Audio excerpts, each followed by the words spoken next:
When you've been paying for something for 27 years, when you've raised your child there, when you've held your husband's hand as the cancer took him, that house becomes less like a building and more like a person you love. My name is Frances. I'm 68 years old, and I learned what happens when you try to erase someone from their own life. My son Brian was born in 1991. He came home from the hospital to that house in July, and Walt and I were terrified and thrilled in equal measure. We painted his room this soft blue. Walt chose it because he said it was the color of the sky we'd drive under on Sunday afternoons. The house knew Brian before he knew himself. Every bedroom door he slammed as a teenager, every time he came home for Thanksgiving, every Christmas Eve when we'd wake him up too early and he'd complain but smile anyway. It all happened under that roof. Walt died there in 2003. Our bed, our doctors came and went, and our friends brought casseroles, and our son held our hands in shifts, so someone was always there. I paid off the mortgage completely in 1999, with a bonus from my job as an administrator at the hospital. Walt wanted to celebrate, so we went to Bermuda for 2 weeks. When we came back, he said, "This is our house. No one can take it." I thought he meant forever. Fast forward to 2023. Brian's marriage was ending. I'd known it for months before he told me. You know how you can hear something in the way someone says their spouse's name? That flatness, like they're reading directions off a GPS. He called me on a Tuesday. "Mom, I need to come home, just for a little while, until I figure things out." I made up the guest room, fresh sheets, the floral ones he'd always liked, fresh towels. It was fine. It was what mothers do. He arrived with 2 suitcases and a hollow look, and I didn't ask questions. I just made sure there was good food in the house. 2 months later, he told me about Nicole. They'd met at work. She was pretty in that way some women are, efficient, like she'd been designed by a committee. She came to dinner on a Friday, brought flowers from the grocery store, the kind that come wrapped in cellophane and will be dead by Wednesday. She kept calling me ma'am, which made me feel ancient. She was quiet mostly, just watching Brian, and something about the way she watched him made my stomach tighten. 3 weeks after that, she showed up with suitcases. Just announced it over coffee like it had already been decided. "I'm moving in," she said. "Brian and I want to try living together." I remember the light was coming through the kitchen window, and I was holding a mug of coffee that had gone lukewarm, and I was searching my son's face for some sign that he'd tried to ask permission from the woman who owned the house. But there was nothing there. Just a kind of weary compliance. That's when she started changing things. The first thing was Walt's recliner. He'd sat in that chair for 30 years, read the newspaper there every Sunday morning, held me there while we watched the evening news, suffered through the final months of his illness in that chair because it was the most comfortable place in the world, and I'd made sure it had good light. Nicole said it was taking up too much space in the living room. She had it moved to the garage without asking me. Just had it removed one afternoon while I was at the grocery store. She took down the curtains I'd hung in 1998, cream-coloured linen that let in soft light. Replaced them with these stark white roller shades that made every room look like a hospital waiting area. She started rearranging the kitchen so my things were in the back of cabinets I couldn't easily reach. She moved my grandmother's china to a high shelf. She asked me, in this voice like she was being so reasonable, "Don't you think we should modernize? This house feels so dated." This was my house. I was paying the property taxes on my house.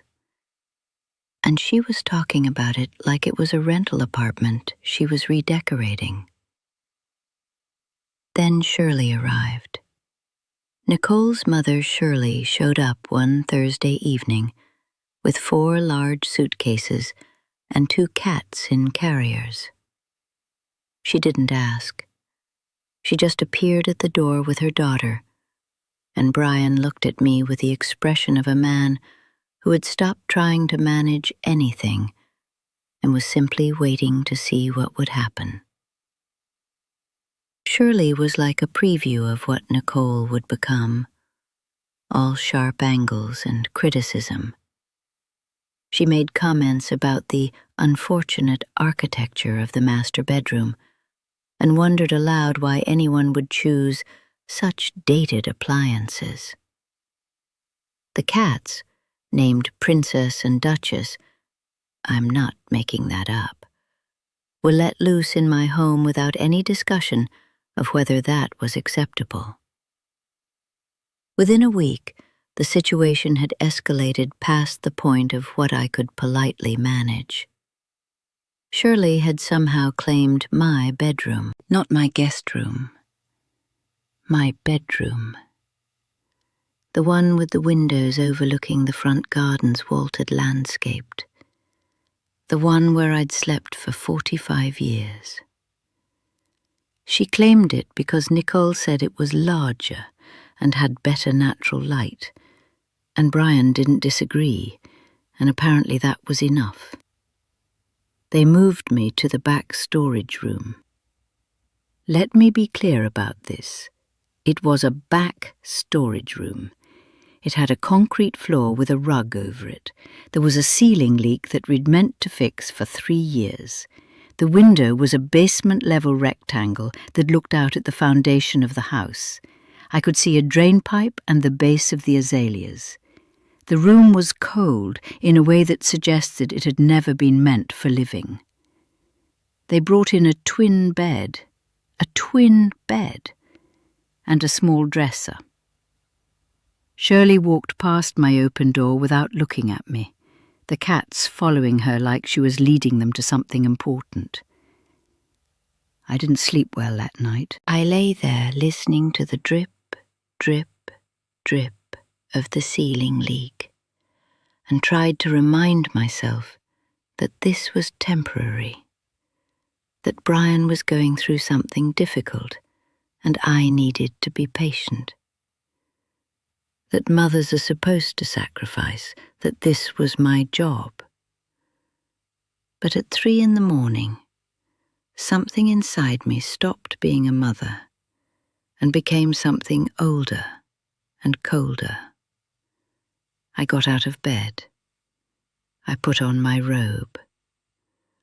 I walked through the dark house I had paid for, and I picked up my phone.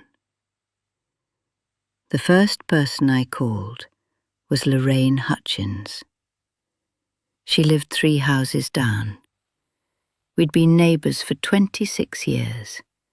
Her husband Tom had fixed our fence once, and Walt had helped her paint her garage, and we'd spent countless Saturday mornings standing at our mailboxes waving at each other.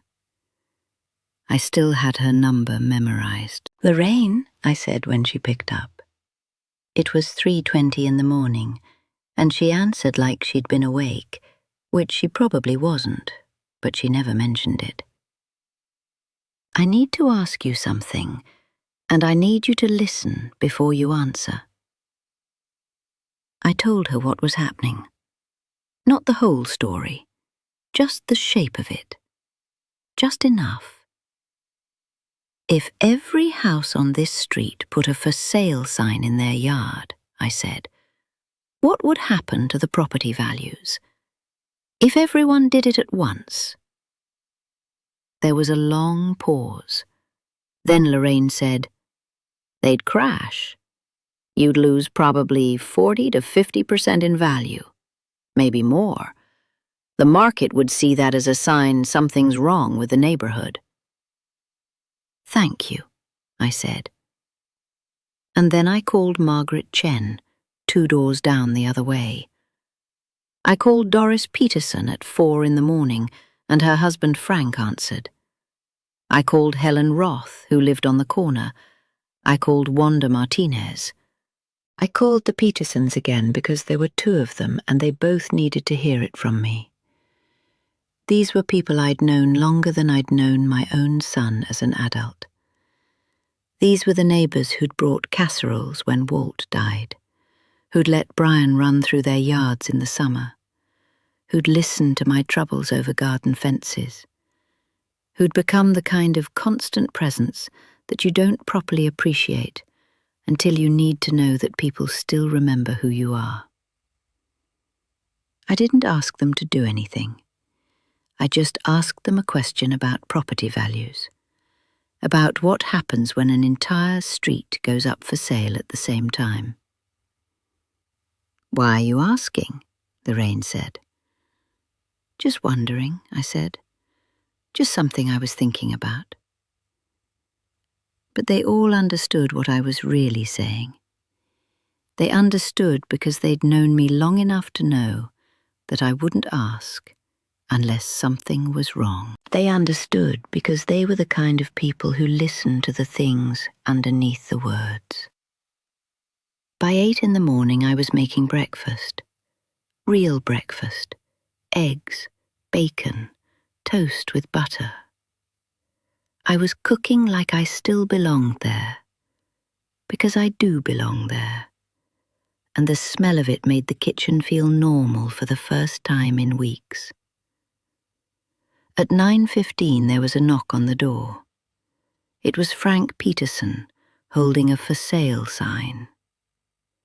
What are you doing? Brian asked, coming into the kitchen. The neighbours are selling, I said, and I wasn't lying. They were. They'd all agreed over the course of the 4 in the morning and 9 in the morning hours that they would list their houses. By noon, every house on the street, both sides, from our corner all the way to the stop sign, had a for sale sign in the yard. The real estate market noticed immediately. A realtor who worked in our neighborhood called Brian's real estate agent.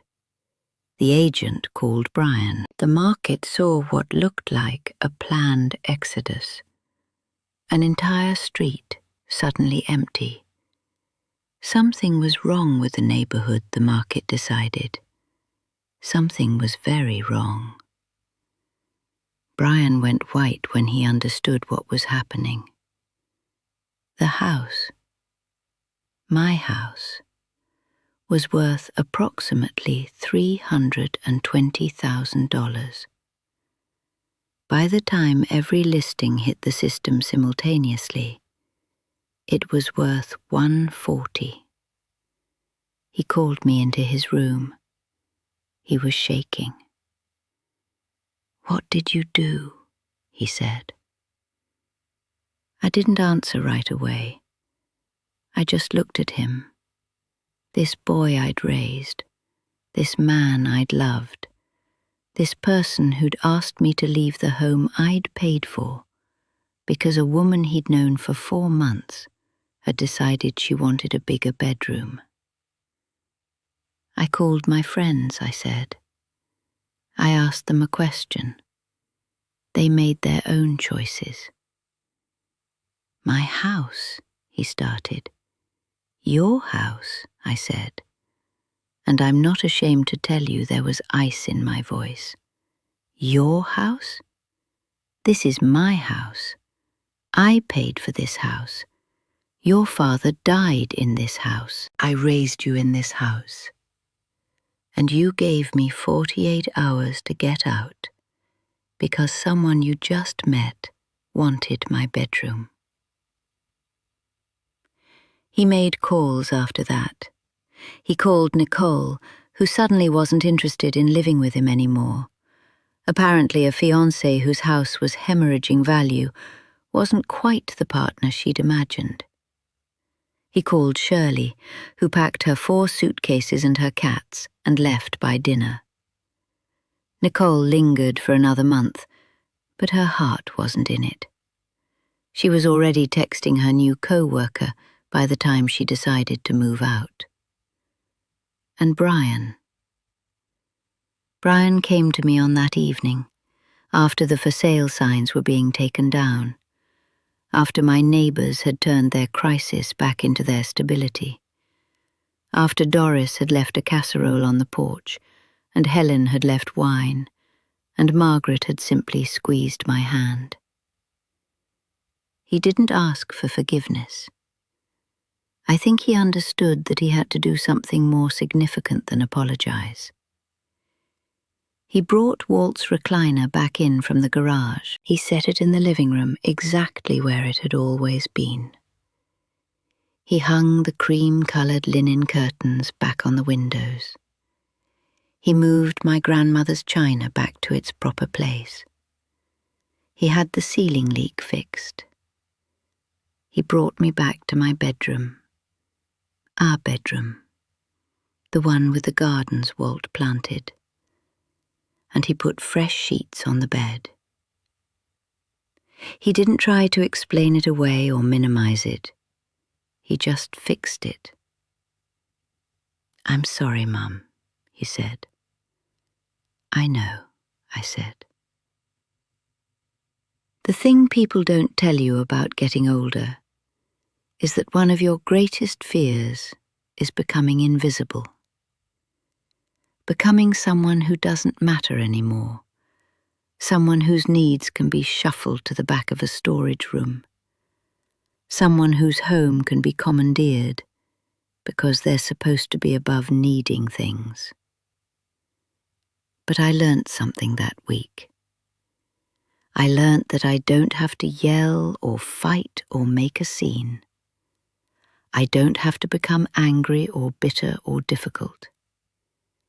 I just need to remember that I still have people who remember me. People who've known me long enough to understand what I'm saying, even when I'm only asking a question.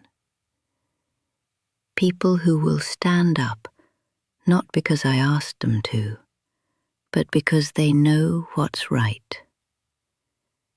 Every house on that street came down their for sale sign the same day.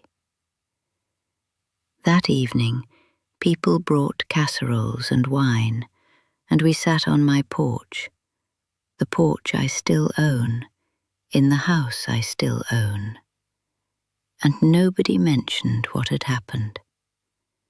We just sat there, in the soft light, people who had loved each other's families, who had watched each other's lives, who knew that some things are worth protecting. That house is still mine.